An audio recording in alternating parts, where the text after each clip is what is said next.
La deuxième tranche de mon enfance se situe à Nogent-sur-Marne, c'est-à-dire dans la banlieue est, assez proche banlieue de Paris. Et la liaison ecclésiastique, non, il vaut mieux effacer tout ce que je viens de dire, parce qu'il faut recommencer là. Oui. Pas de problème, il n'y a aucun problème. Comment est-ce qu'il faut dire Oui, je dirais avec un lien, bon, simplement, oui.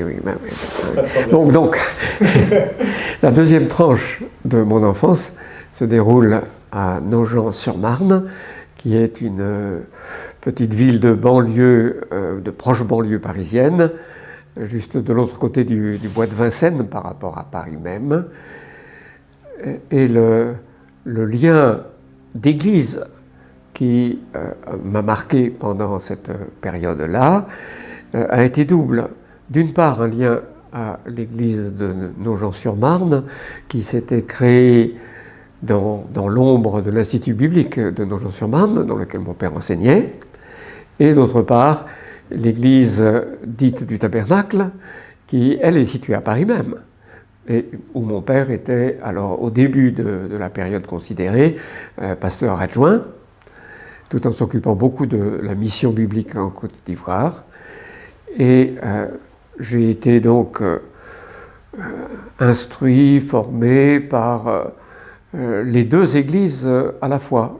J'étais à l'école du dimanche et du jeudi d'ailleurs à l'époque, à Nogent, dépendant de l'église de Nogent-sur-Marne. J'ai ensuite fait mon catéchisme avec le pasteur de l'église de Nogent, qui était le directeur de l'Institut biblique de Nogent, à savoir le professeur Jules-Marcel Nicole. C'est avec lui aussi que j'ai fait mon catéchisme. Nos deux familles étaient extrêmement proches. Je l'appelais oncle Marcel, comme ses enfants appelaient mon père oncle Jacques. C'était une proximité d'amitié qui valait une proximité familiale. Donc j'ai été marqué par ce lien à l'église de Nogent, mais d'autre part, j'allais quelquefois, et quand j'ai été un peu plus grand, régulièrement aussi dans l'église du Tabernacle. À l'époque, ce qui facilitait les choses, c'est que le culte de l'église du Tabernacle était l'après-midi. Donc j'avais l'école du dimanche ou le culte le dimanche matin à Nogent, et le dimanche après-midi au Tabernacle à Paris. Ça a été un régime assez constant. Du point de vue scolaire, c'est à Nogent que j'ai été élève et je ne peux qu'être reconnaissant aux professeurs que j'ai eus. Alors il s'est passé au tout début, en 1945, quand nous sommes revenus de ce séjour de la guerre dans le sud de la France. Au début de la guerre, il y a eu petite série amusante de circonstances. Comme j'arrivais de province, donc j'avais été à l'école là, mais ils ne savaient pas très bien à Nogent ce que ça pouvait valoir. Ils m'ont remis dans la classe que je venais de faire, la première classe du primaire que j'avais faite à Nogent. Puis très vite, quelques jours après, ils ont dit non, il faut que il faut qu'il soit dans la classe au-dessus. Et donc ils m'ont mis dans la classe au-dessus.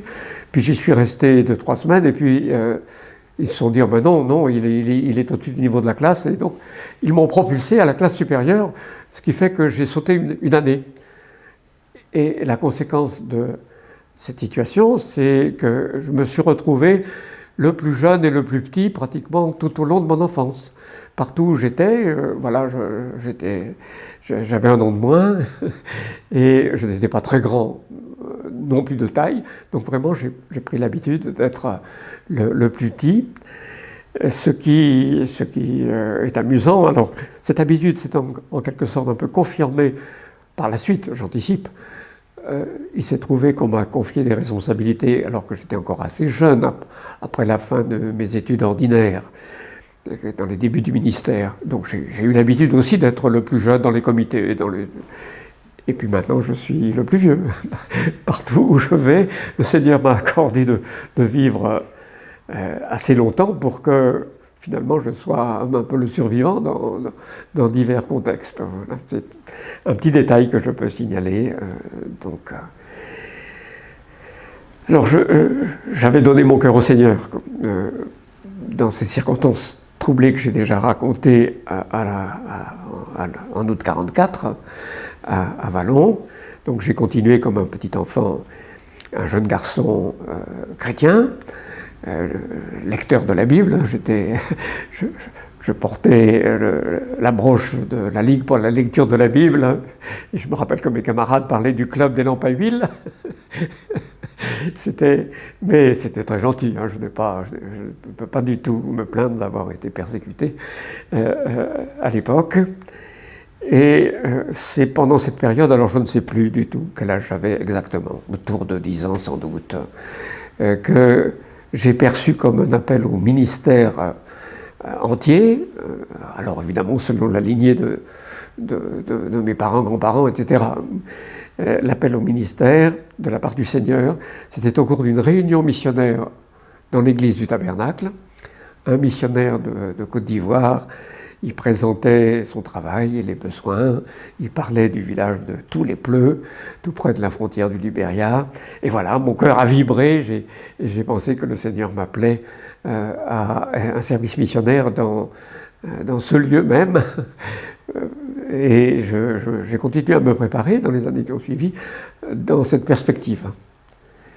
Je pense que le Seigneur n'avait pas voulu m'indiquer réellement ce lieu et cette forme particulière, mais qu'il a voulu que j'en ai l'idée, que cela a contribué à donner à mon temps de formation un certain style, à déterminer son ambiance, et que c'était sans doute meilleur pour moi, en tout cas. C'est ainsi que je prends les choses aujourd'hui. Merci bien. Quand... j'ai pensé à une question. Oui, je n'ai pas parlé de ma grand-mère. C'est pas grave, mais j'ai pensé à une question, mais du coup je me disais ça pourrait la coupler.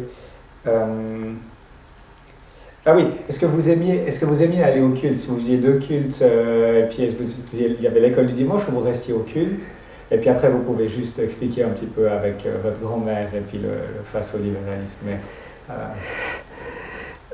Est-ce que j'aimais aller au culte à cette époque? J'hésite quant à la réponse à donner. Je n'ai pas fait de révolte à cet égard. Je n'ai pas eu de déplaisir net me conduisant à me plaindre, non. Mais en même temps, je ne pourrais pas quand même affirmer que j'en avais le désir distinct, vif. J'ai le souvenir que quelquefois, où nos parents nous avaient laissé, ma sœur et moi, à nos gens, pour l'après-midi du culte au tabernacle, quand même j'avais tendance à m'ennuyer. Donc ces longues après-midi, sans rien d'autre, n'étaient pas non plus des parties de soulagement. Mais je ne peux pas être trop précis. Là.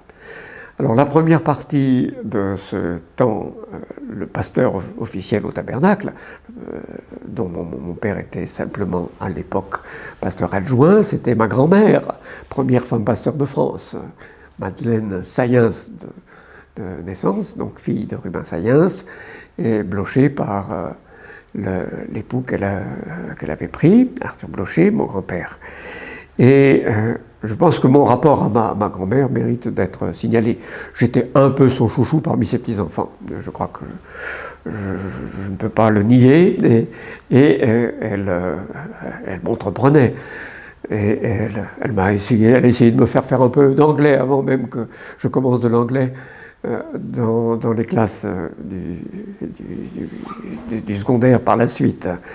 Et puis, elle a déjà essayé de m'imprimer très très fortement le sens que si l'on est chrétien, c'est pour être un chrétien intégral, donc évangélique, orthodoxe, sans rien sacrifier de la foi, alors que le libéralisme est un christianisme qui laisse tomber certains éléments importants, essentiels. Donc, jeune garçon, j'ai déjà été averti par ma grand-mère, et il est possible que cela ait mis une marque sur moi qui a été efficace par la suite. Je ne le nie pas, je ne renie pas non plus la disposition que j'ai prise ensuite de cette influence de ma grand-mère.